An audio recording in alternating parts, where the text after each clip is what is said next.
Welcome to this video on the potential due to a continuous charge distribution, and this is going to be very similar to the idea of setting up an electric field for a continuous charge distribution, but now of course we're looking at electric potential.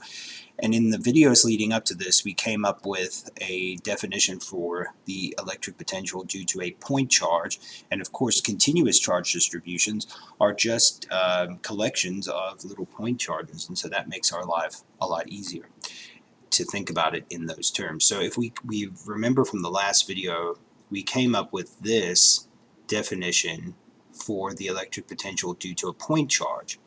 So let's say now I want to figure out the electric potential due to a line of charge at some particular point. We can call the point P.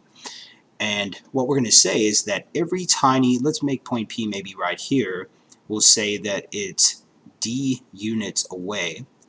Every tiny little dq element here that is at some distance away from the line of charge is going to contribute a tiny little potential of charge, a little potential at that location.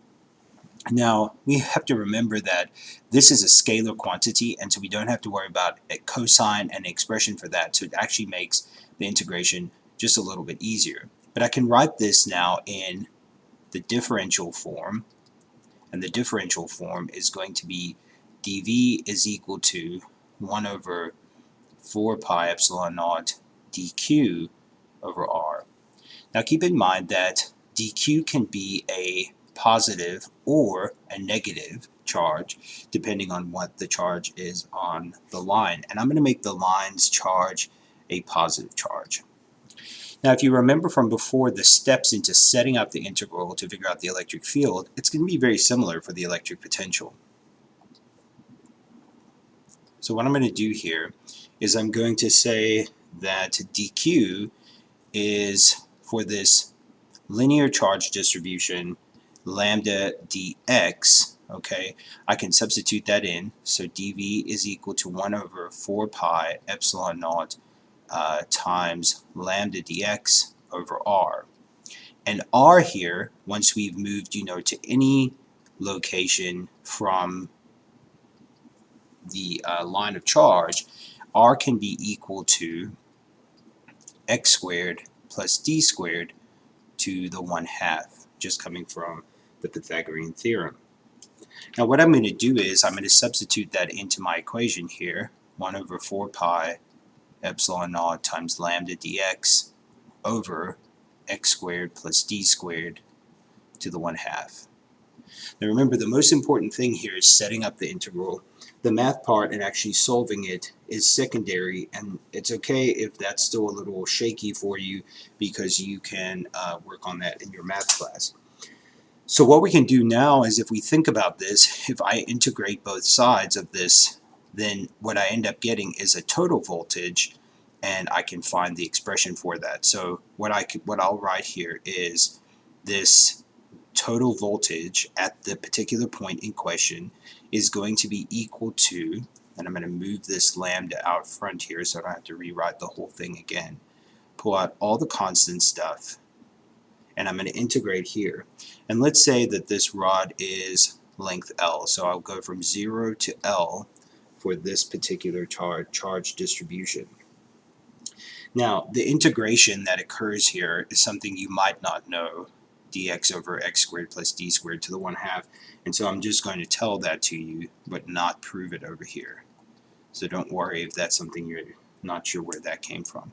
And that's going to come out to be the natural log of x plus x squared plus d squared to the 1/2, and that's all evaluated from 0 to L. So I'll go ahead and define it at those limits. So lambda over 4 pi epsilon naught times the natural log of L in for x, so L plus L squared plus d squared to the 1/2. Okay, so all of that minus the natural log of just d, because we plugged in 0 for everything else on the other side of everything. So when all is said and done, and I just do a little bit of simplification here, what I end up with is v is equal to lambda over 4 pi epsilon naught times the natural log of L plus L squared plus D squared to the 1/2 over D. And remember, this is just from the identity, a log identity that says the natural log of A minus the natural log of B is equal to the natural log of A over B. Now don't worry again if this jump from here to here is just a little bit of magic right now. That's not the main point of being able to do this process. The main idea is, can you see that taking the electric potential due to a point charge, writing the differential form, and setting up an integral that shows how this idea works, how the idea of the integral works in this way. All of this stuff over here will come with time for math class. Also, when we get to this point over here, what we can see is the relationship between V and D, right? The distance that you are from the wire.